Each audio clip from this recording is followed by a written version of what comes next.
Hey, what's going on, Los Angeles? What's up, Bramley?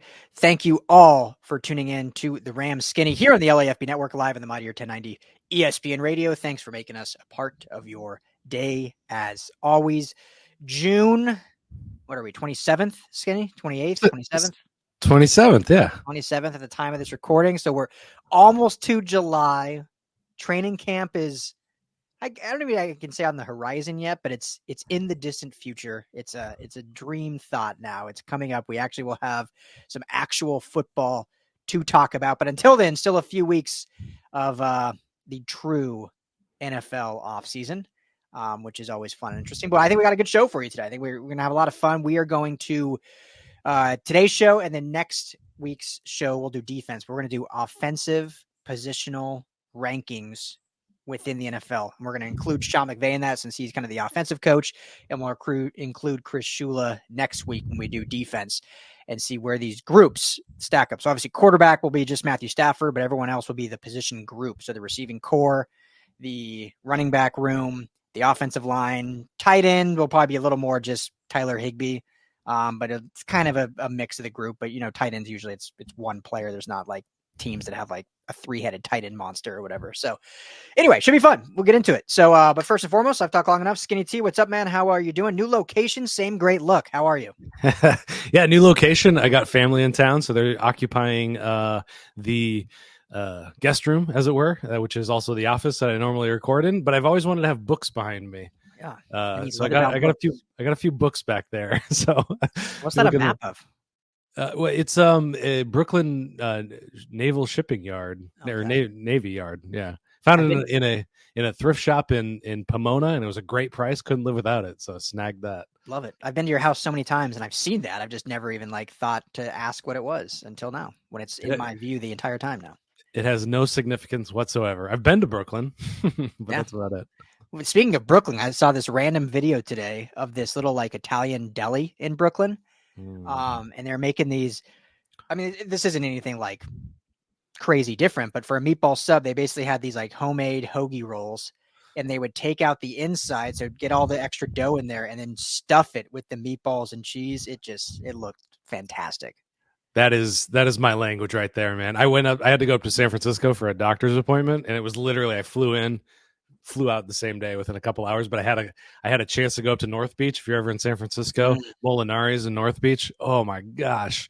Yeah. Just nothing like it. Yeah. Yeah. I know there's good Italian food here in LA, but it's one of the few cities that doesn't really have a Little Italy per se, right? That I know of. I mean, there's little areas all throughout LA that has more Italian cuisine, I guess. But do you have a go-to spot? Italian food is my love language. I love Italian food. I'm Italian. I don't have a go-to spot yet. I went to Musso and Frank's. I was down in Hollywood last weekend, and that's an Italian place, more of a steakhouse. But I don't have an Italian joint yet. Yeah, there's a little. Actually, no, that's not true. Casabianco in Eagle Rock. That's a great place. There you go. I've only been there once, so it's hard to say it's my joint, but really well done. Eagle Rock, old school too. Yeah, Eagle Rock actually has some good Italian spots. Right on Colorado, there's 3, I think, on Colorado Boulevard there. There's one here in Pasadena I like a lot. It's there's a few good Italian spots here in Pasadena, but there's a little tiny hole in the wall called Tardino Bros. It's literally an alley. It's an alley that has 5 outdoor tables. Inside, I think, has 2 tables, and in the kitchen, it's family owned. The menu's pretty small. Really good though. You can bring your own wine for a corkage fee. Little Tardino Bros. So that's really good. And then I've said probably on the show, I worked at a place called Roman Cucina in Orange County for, a lot, all through college. I left for a little bit, then went back. So, they had really good Italian food, and cool. My buddy owns it now. So that's a good Italian. Maybe we need to do a live show there one time. I love that. Yeah. Skinny tea on some hefty, Italian food. Perfect. Yeah. So anyway, show is always brought to you by our friends at BetOnline. Head to betonline.ag today. You can bet on basically baseball, or you got the hot dog eating contest coming up. No Joey Chestnut. So we have a little different betting. It's not, that was just the easy bet to bet on Joey Chestnut always. Now you got to actually maybe do some research. But you can do that all at betonline.ag. Obviously, NFL futures, prop bets, MVP, you just did an article today. Matthew Stafford is the dark horse who we've been saying and you've been saying is our pick anyway to win the MVP this year. Rams Super Bowl odds all can be found at betonline.ag. Tell me, guys, at the Rams, Skinny sent you. Last thing, Skinny, before we jump into this full-on Rams rankings, did you see that? Because, I mean, it's ridiculous anyway that Chestnut got taken out of the contest because he has like a vegan sponsor or something. But did you see the Netflix special of Kobayashi versus Chestnut? No, You no, didn't I see this? didn't. Oh, No, dude, it's going to be incredible. A Netflix event, Kobayashi versus Chestnut. They haven't like gone head to head in like a decade. And so it's just them two. Like, Netflix is the big winner here. Like, the Nathan's Hot Dogging Hot Dogs kicks out one of the most famous athletes in like our time, and now Netflix is like reaping the benefits. It's gonna be incredible. Yeah, I think I could actually be a really good competitive eater. I think that's a lost calling of mine that I would I think really I like. agree. Like anytime you look at me and you say, "Are you hungry?" I say, "Yeah, I'm always hungry." So I think I could put down. You've seen me put down some food in the Yeah. past, but I think I could do it. But yeah, I think the divide for Kobayashi was he's a no bun guy. Like he wants to do it. He wants to do the eating without a bun. That was the dividing line because he was always the favorite Yeah. for this contest before.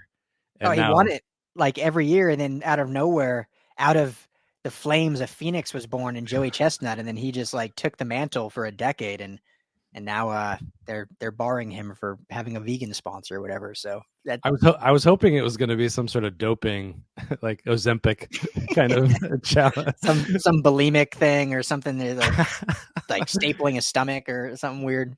Yeah, he artificially increased the size of his stomach on Yeah. on purpose. Yeah, The whatever. least controversial suspension ever. Just a vegan sponsor. Anyway, Rams rankings. Offense. This should be fun. Here we are in June. Draft, though, is over. Free agency is over. You know, little moves probably here and there will happen around training camp for a lot of teams.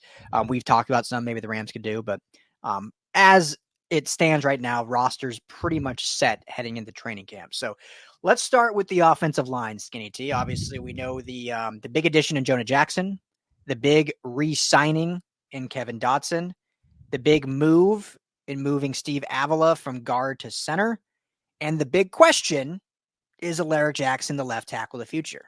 I tied that all together nicely, I like to say. Pat myself on the back. Where do you rank this Rams unit among the 32 NFL offensive lines? You are a true professional. I'm putting the offensive line fourth. Okay. I am a big believer in what they've done. They've made a big bet on this move, spending a whole bunch of money on two guards.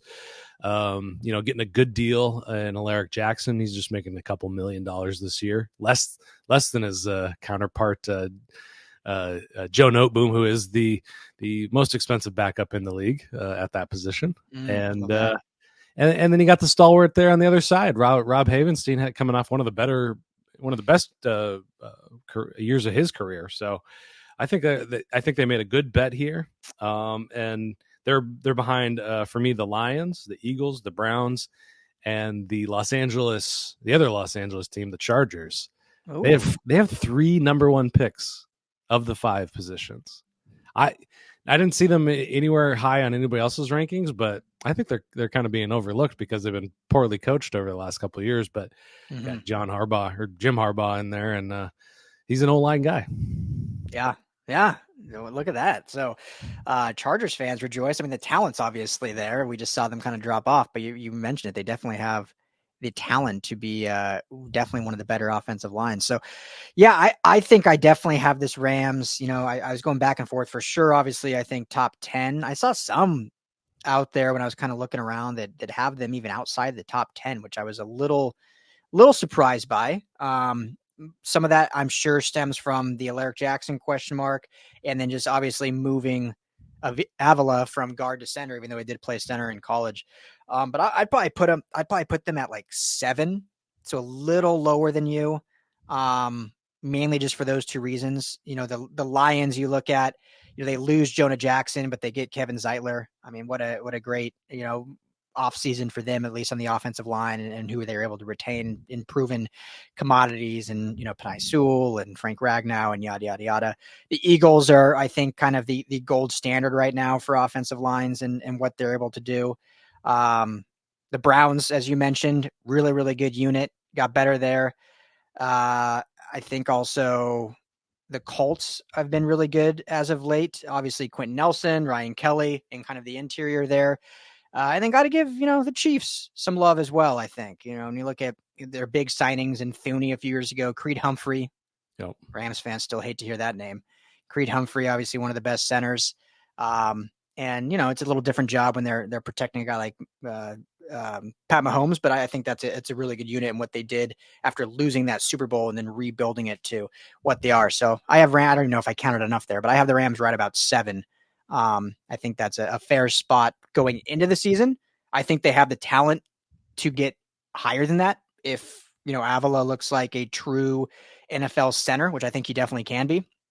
If Kevin Dotson can play at the same level as he did last year, because there's always that question of, here's a guy that was kind of a castaway, couldn't make it, and then all of a sudden like broke out last year. Was that a fluke, or was that a true sign of how good he can be at the position in this system with these players around him? Like, I think it's the latter, but got to see it proven. It's kind of that Jordan Love theory, right? Like, show me a little bit more before we crown you one of the greats.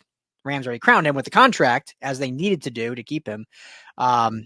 And then, the Alaric Jackson question of how good he can be. He was definitely, I think, serviceable last year. You've brought up the stats many times, like by far the worst on the line in terms of pressures and whatnot, but wasn't by any means an absolute like atrocity at left tackle. I think he really surprised people in how well he was able to play in that. And I think if he's given the opportunity to truly be seen as that guy and have another year coaching with Wendell and whatnot. So yeah, I think 7's a good spot for him.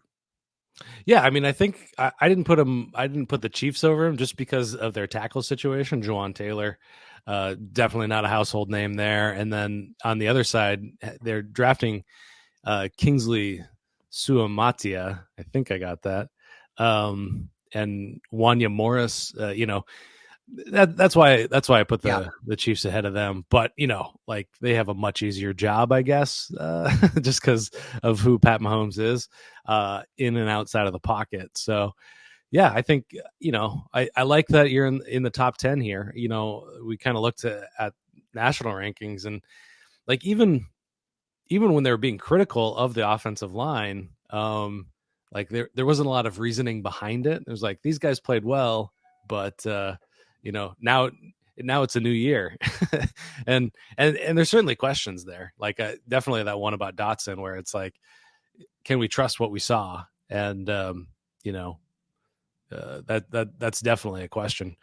Questions about Jonah Jackson coming off an injury as well, torn meniscus in the knee, several kind of smaller injuries. Can he hold up for 17 weeks? That's always a good question to ask. And that Alaric Jackson question, what's great about a guy like Alaric Jackson and Steve Avila is that they're cheap. Yeah. And that allows them to pay Jonah Jackson and Kevin Dotson really high salaries.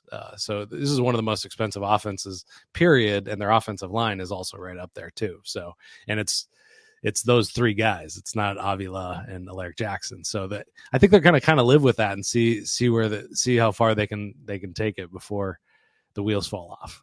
Yeah. They kind of have to make the other pieces work and the other, contracts be able to work. So the other interesting team, I think, and I had them, I believe, and that's how I got to 7. I think I only listed 5 teams. The Atlanta Falcons, I think, are another pretty strong unit. Raheem Morris there, also, formerly of the Rams, Zach Robinson. And so, that'll be a familiar looking offense. And you got to think too, Kirk Cousins, who was a free agent who chose to go to the Falcons, he's not going to go to a team that has like a bad offensive line. I mean, the guy's coming off an injury. He's had, if you watch the Netflix special Quarterback, where he was on it, like taking hits and shots, and at his age, it shows you it takes a toll. And so if you're picking your team, yeah, you're looking at money. Yeah, you're looking at who gives me a chance for the Super Bowl, but you're also looking at who's going to help me get hit the least. And when you look at the likes of the Falcons, with some of those great players they have in Drew Dahlman at center, Chris Lindstrom, Caleb McGarry, Jake Matthews at left tackle. I mean, it's a pretty solid unit as well. So Certainly. I think, let me ask you this one last question before we move on. Are we not accounting for the loss of I'm forgetting the center from, how could I forget his name? Center from Philadelphia. Jason Kelce. Jason Kelce. Are we not knocking them enough for having to move on from him, his retirement? It's a good question. I mean, they also, Jason Peters also has been on their offensive line for a long time. I know last year he was, not as, I'm trying to remember if he played a little bit and then left or came back. He's like 57 years old. So Yeah. I can't totally remember. But no, it's a good question. I mean, they're good everywhere else, but he was the number one center probably. Yeah. It kind of is the same question of like, losing Aaron Donald on the defensive line in terms of just what they meant to that unit. Yeah.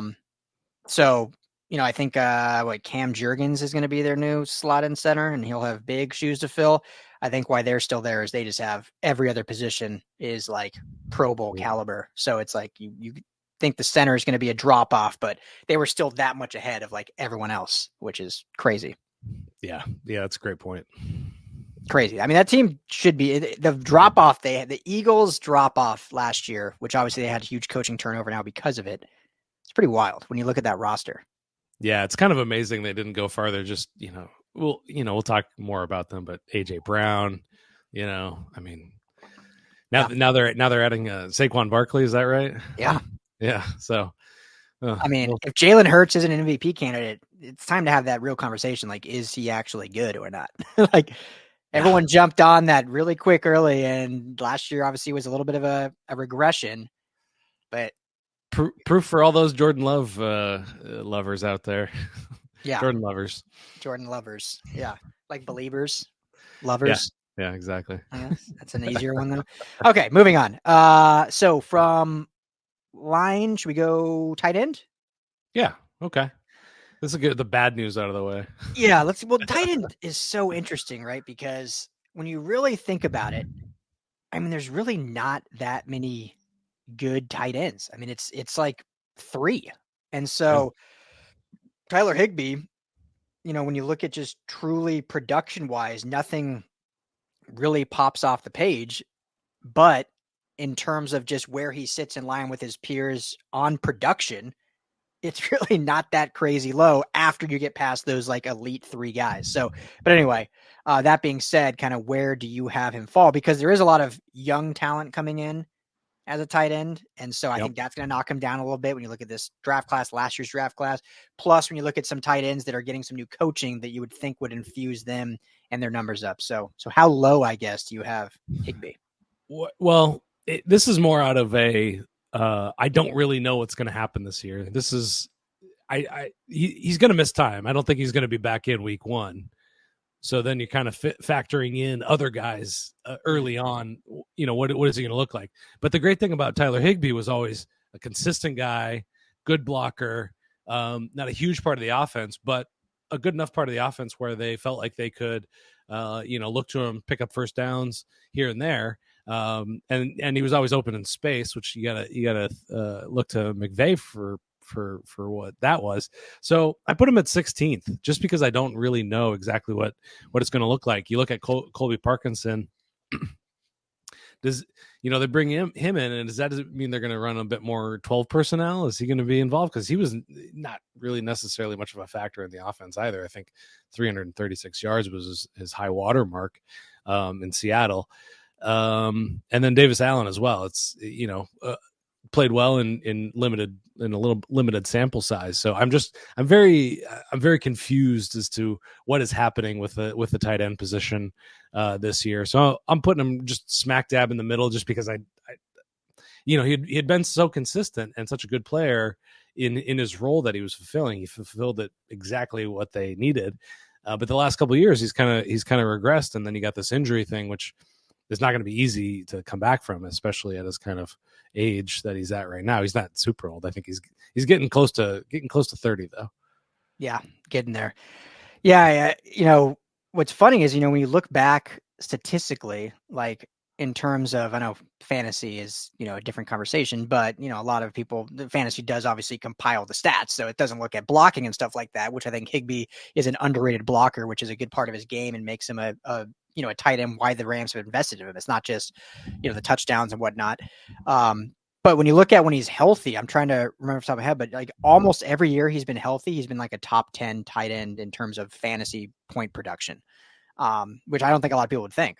What's hard with Higbee is he'll have 1 or 2 games where he like blows up, and other games where he's like, 2 catches. Yeah, and that's more so just the offense in general, not necessarily him. So, but in ranking, I probably honestly, and I like Higbee. I think he's good for this offense and what he brings when healthy. But just based on everything you said, based on coming back from the injury, based on this infusion of kind of younger talent, and based on, I think I said a few episodes ago, my belief in kind of Davis Allen and really his growth. So if whether we want to rank this as, maybe I can change my ranking as a room, but just as Higbee, I'm probably going like in that 25 range, way low. I know, but when you look at, Dalton Kincaid is a young pup who was a rookie last year, who's going to be just get better and better with Buffalo. Brock Bowers, obviously drafted this year, who joins a room with Michael Myers and with the Raiders. So they have both those 2 tight ends that are both extremely talented.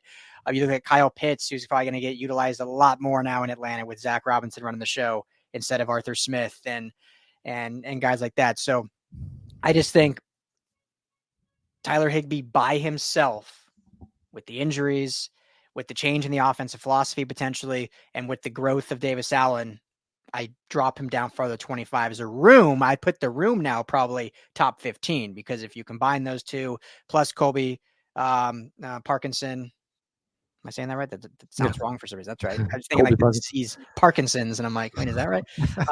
The combination, I like the room a lot in what they're able to do, but just as a singular player, I think Higbee is just, you can prove me wrong, absolutely, but as it stands right now, I'd put him in like that 25-ish range. Is that way too low?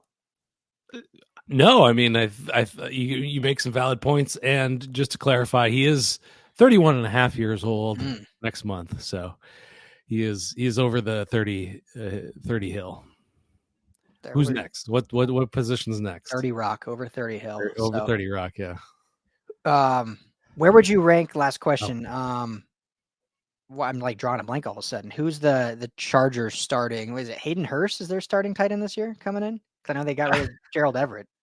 Yeah, they brought in 2. They brought in Hayden Hurst and Disley, Will Disley, also. Will Disley, that's right. Yeah. The other Seattle tight end. Yeah, I have no idea what to make of that room. Jim Harbaugh has always had kind of stud tight ends, so I'm kind of curious if he tries to turn Hayden Hurst into that. We'll see. It's crazy that Hayden Hurst was like the first tight end taken in his draft class. Like there was a lot of hype surrounded by him. And there's a ton of kind of chatter about, you've heard it, like going into draft season, like, should you be taking tight ends as high as some people are? And there's pretty interesting reasons as to why, just because they participate in so many aspects of the offense. They know the blocking schemes, they know what the running back is doing, they know what all the wide receivers are doing. So yeah, I mean, there's people out there that argue that outside of quarterback, the next hardest transition from college to pros is a tight end, just because they have to know so many different jobs.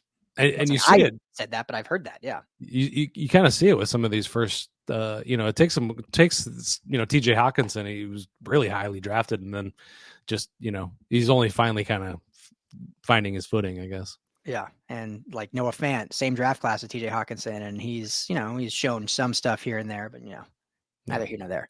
All right. Let us know what you guys think. If am I being too harsh? Am I too brutal, or does that seem fair? Skinny's taking the safe route, going right in the middle, 16. Just, plug him in the middle. It's a push, really. All right, let's go running backs, shall we? Let's do it. So we're going room, not just single player. Yep. So, this looks Kyron Williams, Blake Corum, Boston Scott, Ronnie Rivers, Zach Evans. They won't have all of those guys on the roster after training camp, for sure. Like the most they'll have is 4. Hopefully you keep 1 on practice squad. There may even only be 3, depending on how the rest of the roster shakes out. So for the purposes of this exercise, Skinny, who are we taking as RB3? Are we going Boston Scott? because they Yes, signed him. You think? You think that's the safe bet? I Zach think Evans that's going into year 2, and Ronnie Rivers is kind of that waiver guy they added. That's obviously been running back 2 because of injuries sometimes. But Boston Scott, you got to think they signed him to be RB3, right? yeah, absolutely. You got to think that's the case for sure. Okay. Okay. So for the sake of this argument, it's Kyren Williams, Blake Corum, rookie, and Boston Scott. So where are you putting this Rams running back room? For all the talk about running backs, doing this ranking really illuminated that there are some pretty good running backs, and Yeah. I'm actually I think I'm ranking the Rams running back room much lower than I thought I would have after looking at some of these rooms. I'm going eighth. Okay. That's Yeah, fair. I got San Francisco number one. Christian McCaffrey just pulls a lot. Yeah. So then I got Miami, Detroit, the Ravens, again, Derrick Henry. I got ATL next Yep. with Bijan, Green Bay, and then the Browns. And a lot of these are just weighted just because that number one back is so good. Yeah. So that's where I fall. Too Yeah. high? I think Too no. low? I think that's pretty fair. I have them. I think at like 7. Hmm. Um, and so, and I always say this. So this is what I guess people can say I'm being hypocritical or not, but like I always mainly quarterback wise, but like rookies, I always have to like downgrade just because they have yet to play a down, and so I'm like I can't rank a guy who I've never even seen play in the NFL above a guy that's done it before. Like I just can't do it. Like Yeah. if when we get to quarterback talk, like all 6 rookies are going to be the bottom 6 in my rankings to start the season. That's just the way I do it. That doesn't mean in my head I don't think Caleb Williams is going to be better than some of the bottom tier veteran quarterbacks, but to start, I'm going to put them all bottom 6. He'll be number 1 of the rookies, but now running backs is different because I think running backs have a much easier transition. I mean, we've seen rookie running backs fly out of the gates every single season. And so I say all that because Blake Corum's going to be a rookie. I don't have any fear of him like having a rookie wall or whatever to get to. Like, I think he's going to complement, as we've talked about many times, Kyren Williams very, very well. So the idea of Kyren Williams and Blake Corum, I don't need to dive into why we like that. We've talked a ton about it. If you guys want to hear more, look at some of our past episodes or just hit us up and then we'll tell you why. But I don't want to bore the people that've heard us say it over and over and over again. Love them, compliment. I think Boston Scott was a nice addition, even if it's just for special teams reasons.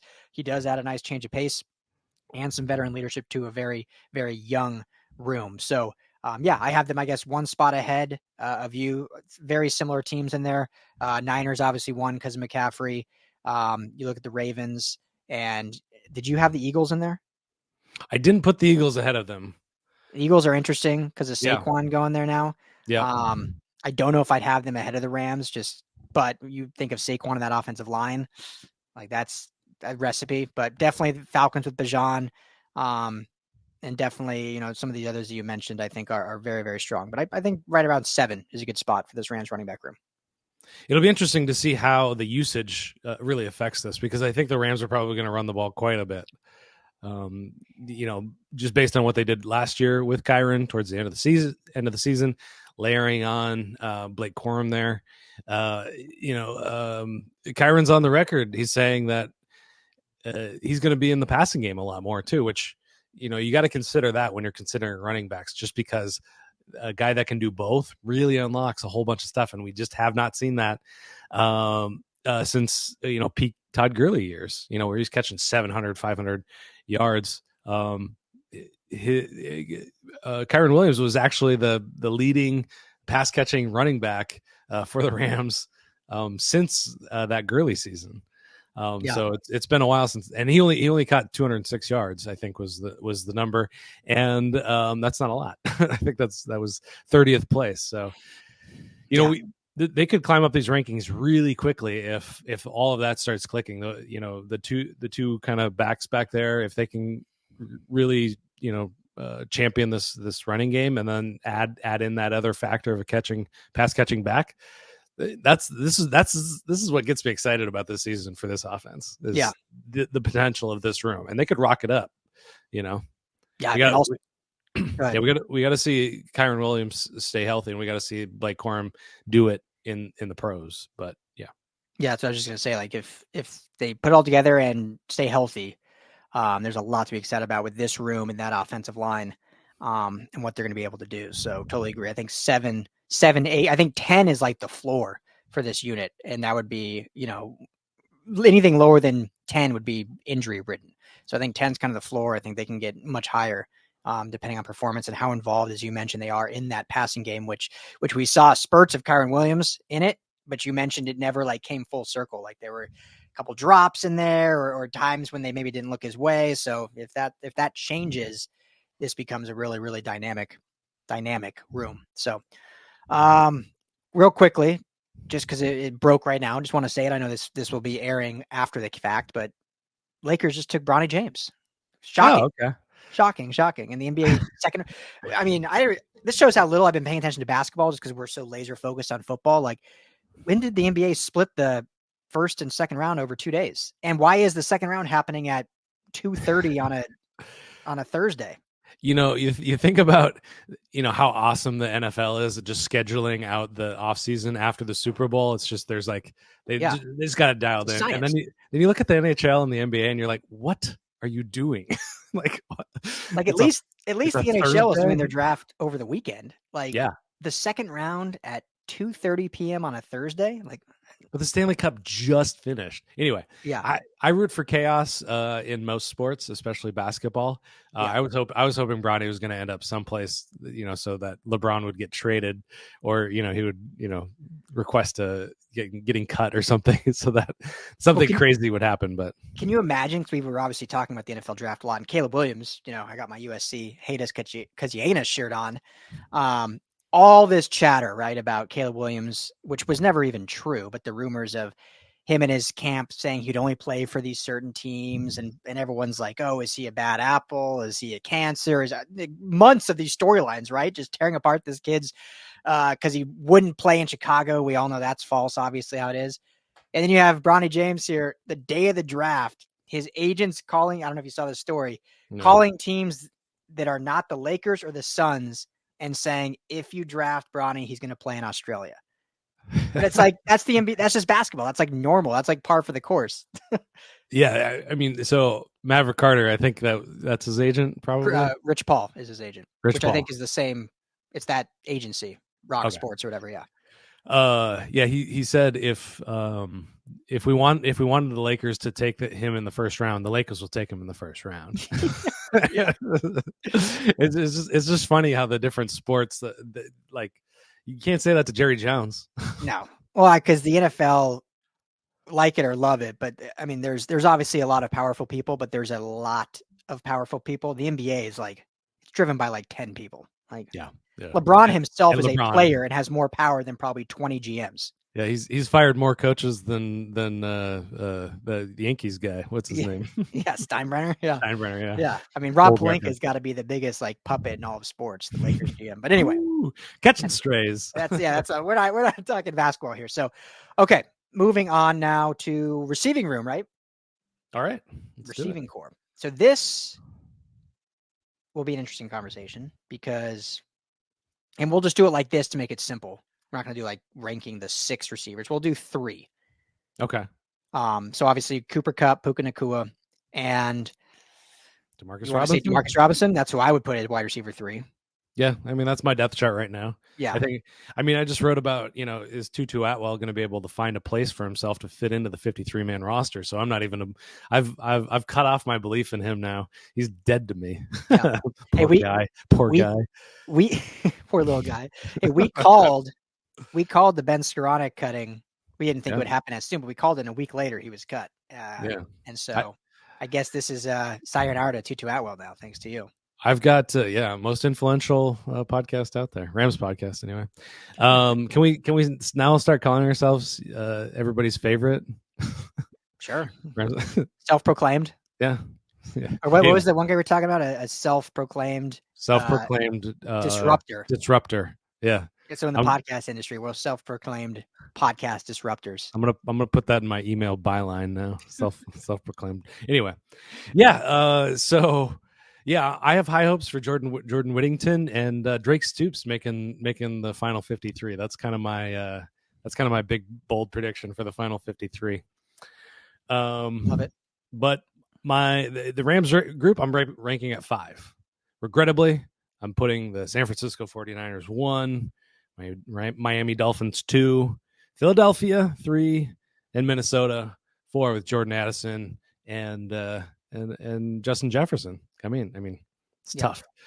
It's not the top 3, but those guys are great. So, yeah. So you said 5. You have them at? Yep, number 5. Yeah, that's 5. Okay, I have them at. Sorry, I'm like re-establishing my math here. I think I put them at 7. Okay. So I have in similar teams. One in addition, obviously, I have the Dolphins at 1 with Tyreek and Waddle as the top 2. I'll put the Eagles at 2. AJ Brown, Devonta Smith, and I don't know if you do Dallas Goedert as 3 or one of their other guys at 3. I'm putting the Bears at 3. The Bears were an interesting one for me. I didn't keep them high because Keenan Allen just can't stay healthy over a long period of time. But yeah, that's the big, and it's a rookie quarter. There's so many what ifs, but just it's June on paper. DJ Moore, Keenan Allen, Roma Dunze, like plus Cole Kmet and Gerald Everett as tight ends. Again, we're talking receivers, but DJ Moore, Keenan Allen, Roma Dunze, like that's a dynamic 1 through 3. Like we're talking. Even the 2 I listed above them are just top 2 guys, and the third guy is just like a guy, right? Like these are all 3, and Ruben Dunze is a rookie, but a top 10 pick. So I'll go Bears 3, Niners 4, Minnesota 5, and Rams 6. Did I say Rams 7 originally? Yeah, I meant 6. Okay. Okay. See how bad my math is? That's why I'm trying to like time these all up. So yeah, I think I got that all right. So Dolphins, Eagles, Bears, Niners, Vikings, Rams. Rams at 6 with Kupp, got to stay healthy. Puka Nacua, let's see it again, and Demarcus Robinson. Yeah, no, it's hard for me to disagree with that. Romo Dunze was my guy. Romo Dunze was my guy as a wide receiver. He was my wide receiver 1. Not that I think he's the best, but he's like the Ryan Anderson skinny T pick of the century, lock of the week. Nice. Just because I like the way he plays. He's a physical dude. So yeah. I can't argue with that, with those rankings at all. Yeah, and him and Caleb Williams seem to already have a pretty tight bond. So yeah, I mean it's a fun room. I mean, I know they're in the NFC. I'm not saying, but Caleb Williams plays there now. Like the Bears, you kind of root for him. Why not? Like there's no rivalry with the Rams. So yeah, not yet. They're playing this year though. They are. Yeah, I'd love to go in Chicago, one of the great American cities. Yeah. All right, so let's move on. However, what do you guys think? So you 5, me 6. So I think that's no matter what, they're top 10. I think when you have the two of Kupp and Nacua, it's just kind of like where you like them fitting within the top 10. Detroit's interesting. Obviously, Amon-Ra St. Brown is fantastic. Just it's always a little less to be desired on wide receiver 2 and 3 after him. That's the big thing. So all right, done with receivers. QB, quarterback. All Matthew right. Stafford. We've talked about it with some guests a lot. We know our guy, Trevor Sikkema, puts him at 7, which I think is a pretty fair ranking among national reporters. But disruptor in the Rams community, Skinny T, where do you have Matthew Stafford? I have him 4. 4, okay. I tried to find reasons to knock him down just to like check myself. Like, is he like, but like when I was looking at it with a fine tooth comb, he's kept rising up. A lot of rankings are going to put Joe Burrow ahead of him. Yep. Some rankings are going to put Justin Herbert above him. For me, those 2 guys still have some stuff to prove that they can rise above Stafford at this point. At this point, Stafford has a Super Bowl ring. He's a 2024 MVP. Come on. Yeah. Those guys are the goods here. So, I put Mahomes number 1, Allen number 2, and Lamar Jackson. And, those three guys just have a element outside of the pocket that just adds something else to their game that Stafford's just never going to be able to match. But, you know, what he does with his arm, what he does in the pocket, you know, it's really second to none. You know, and people just got to watch him. You just got to watch him. And last season we saw the switch. I've already talked about it. He went from kind of this gunslinger, this real like push it down the field guy, and he just became a much more nuanced passer. He just can't, you know, you look at those passes to Puka Nacua, a lot of them are tough passes over the middle. And you got to put it in pinpoint accuracy. Otherwise, you're going to put your receiver at risk, or you're going to end up turning the ball over. And he didn't do that last year. So really fantastic play. You know, it's funny to find a new level of maturity for a guy at 36 years old, but I think he kind of like stepped into a new spot after that really tough 2022 season. You know, I can brag all day if you want me to. Love it. I know it's, you know, it's funny. Remember going into last year when there was, I think it was because of Kelly Stafford again. Remember there's that story that like he couldn't connect with his teammates, and there was like, obviously that was bogus. Like, cool. Like they seem to do just fine last year. I think the big thing with Stafford too, and you mentioned the maturity, when you look at just his play on the field, like 2021 when they won the Super Bowl that year, there were specific games. I know it's a team sport. You win as a team, you lose as a team, but there were specific games that Stafford kind of threw them out of, like lost in the game. If you want to blame one player, I mean, you look at the Tennessee game, right? Like pick six, two interceptions, like inside the 20-yard line, and they lost that game like pretty close. The Green Bay game, like he had some faulty throws. Last year, I can't think of anything offhand where you can say, yeah, Stafford lost in that game. Like he changed his game from still being that gunslinger risk taker, but not being that gunslinger risk taker when it's going to cost you everything. And so it kind of like we talked about it in 21 and even 22 of like this hero ball mentality from coming over from Detroit that he had to play. And now 3 years in with McVay, he's kind of found himself and like, okay, I know I have this ability, but I also don't have to do it all. I have this great team around me too. And so I think that's a great thing to see. If you're on radio, we're taking a quick break. We'll be right back after this, and you can continue the show over on LAFBnetwork.com. But I actually have him ranked exactly the same as you. We did not plan this ahead of time, but I have the exact same ranking. I have Mahomes 1. I have Josh Allen 2. I have Lamar Jackson 3. Sometimes I want to knock Lamar Jackson down just because he cannot win in the playoffs, but just based on talent, on skill level, on what he can do in all aspects of the game, I got to still have him that high. And then I have Stafford 4, and I put Herbert 5 and Burrow 6. Burrow, he just can't stay healthy yet. Like he's so good, and his clutch factor might be one of the best in the game, period. Outside of maybe Mahomes, it's 1A, 1B, but in going into his 5th season, he's missed almost 2 of them. So it's like, it's hard to like put him that high when you miss that much time. So I got to have him at 6, but yeah, Stafford at 4 for me as well. Perfect. Yeah. Lovely. Yeah. Another guy that just the rankings on him are just all over the place. Yeah. I've seen as high as 3, and I've seen as low as somewhere in the teens. I can't remember, like 19 or something. And I can't think of a guy that swings that much. Only he's in his career, he's only had 4 MVP votes cast for him, and they were all last year. That's wild. Yeah, that's a good stat. Really. Yeah. His whole career, only 4, and they came last year. Yeah.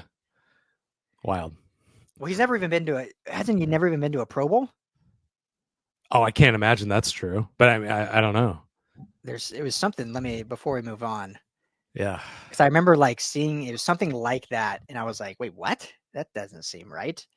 But that was such a great point of like him kind of settling into an offense where he doesn't feel like he has to take over, because in that 21 season, it was all him and Cooper Kupp. I mean, there's a reason Cooper Kupp won the Triple Crown that year. It was just because he was getting peppered constantly. I mean, obviously he's a great receiver, and he did what he did with the ball after he caught the ball. But yeah. Any Pro Bowls? Yeah. Last year was his 2nd Pro Bowl ever. He had 1 Pro Bowl nod in 2014 with Detroit, and then 1 last year. He's the Rodney Dangerfield of quarterbacks. it's wild. Like the 21 season, and obviously he had the 17 interceptions, which is probably what knocked it. But in the 21 season, he had almost 5,000 yards passing and 41 touchdowns, and didn't go to the Pro Bowl. I'm gonna look up Brett Favre's. How many interceptions did he throw? Well, I mean, John Elway was up there too. I mean, when you look at those gunslingers, Elway's sometimes were in the 20s. But yeah, what was Brett Favre at? You look at Brett Favre. I'll look up John Elway here. All right, Brett Favre, 1996 season. He won it back to back. In 1996, he only threw 13 that year. Okay, good for him. Okay, Favre.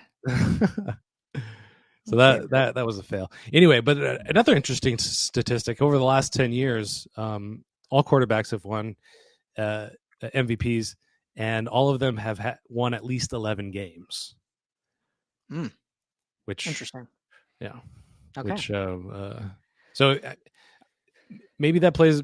I mean, he won 10 last year, so I mean, but he only got 4 votes. But yeah, it's tough out there for quarterbacks right now. Yeah, and I mean, and Lamar Jackson. Yeah, we talked about it a lot last year, so I don't want to belabor it. But Lamar Jackson, I'm not saying he was not earning of the MVP, but I just think what Stafford did with this team, like he had my. If I was one of the voters, which I'm not, I would have been the 5th on that ballot to add to the 4. So I just think what they're able to do with this team and his leadership. But anyway, maybe this is the year. BetOnline.ag. This is the year. Matthew Stafford for MVP. Got to make shirts. I love it. Yeah. Put that up on the website. Everybody buy one of those. Yeah, Stafford for MVP. Let's make it happen. All right, lastly. Stafford for president. Can we get that? McVay for president, Stafford for MVP. Yeah. All right, perfect. Yeah, that's it. Or we need to just get a free McVay, like with jail sign over him. That's good. That's a good That'd one. be a good shirt too. So yeah. All right. Yeah. No one steal our business ideas here. Just make sure to come buy them from us when we launch them at the LAFB locker room. Finally, offensive coaching. So we could do this as a coordinator, but we'll do it as McVay as an overall head coach because he calls the offensive plays. So this is obviously him ranked with other head coaches. A lot of great head coaches, a lot of new head coaches. Where do you put McVay in this all? There's always fun debate between two of them, but overall, I think everyone agrees he's probably, I would say, lowest I've seen is top 6. But where do you have McVay?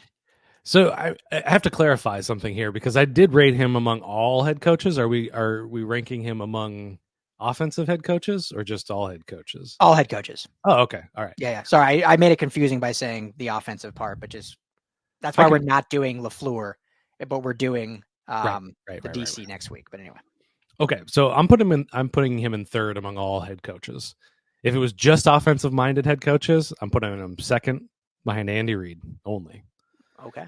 So I have John Harbaugh ahead of him. Okay. There's only 4 active head coaches that have Super Bowl rings. Sean McVay is one of them. And Andy Reid and John Harbaugh are the other 2. And those 2 guys have just had such long-standing success over multiple teams and multiple quarterbacks. Which you look at a guy like Mike Tomlin. It's one thing to win when you have Ben Roethlisberger, but now we've seen he's still a great head coach. Getting to 8-8 season, 9-8 season with Kenny Pickett. Hats off to you, but that's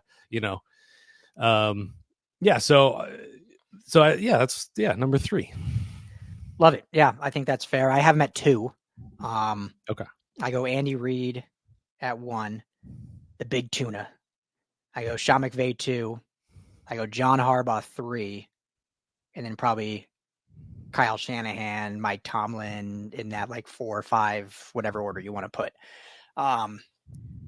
And yeah, I just think everything you said. I think McVay, not just for his offensive ingenuity, but leadership, his the winning. I mean, it's been only one losing season his entire head coaching career.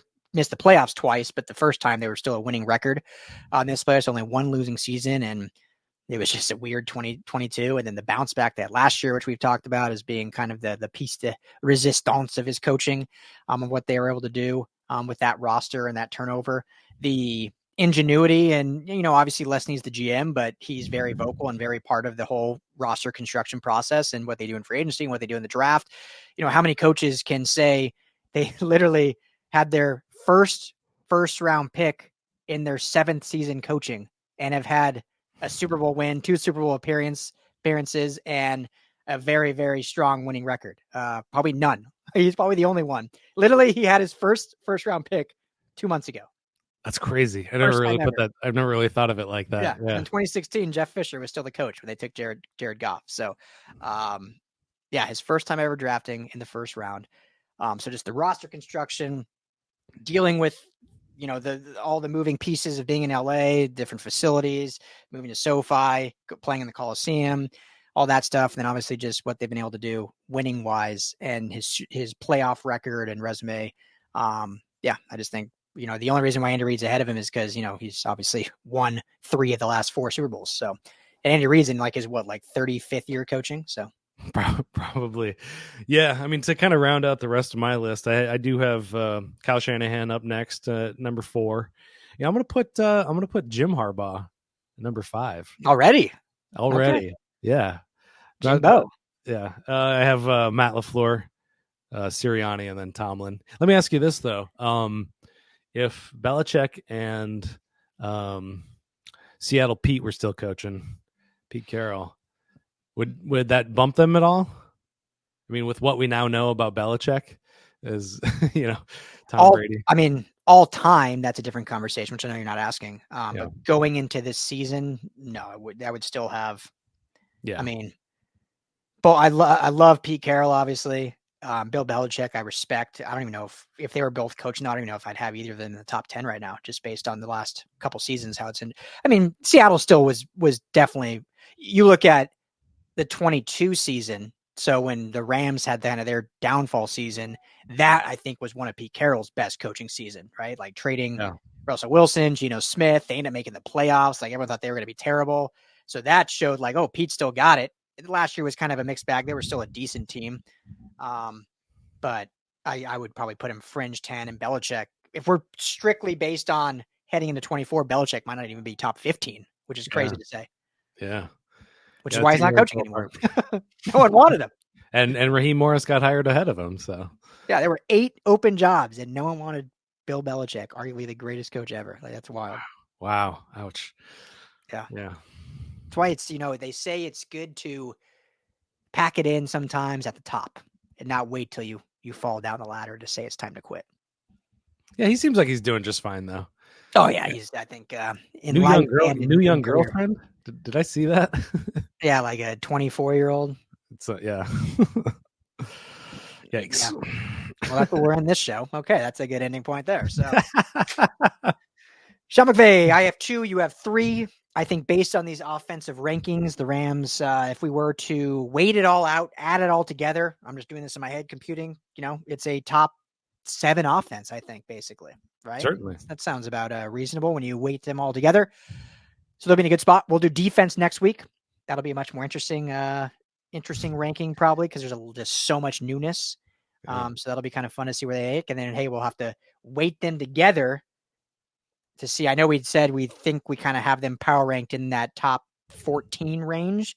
We'll see after we do these weighted rankings if that changes a little bit or not. We shall see. But everyone, thank you for tuning in. This is the Rams Skinny on the LAFB Network. I'm Ryan Dyward. That's Skinny T. Everyone have a great weekend. We'll talk to you all next week.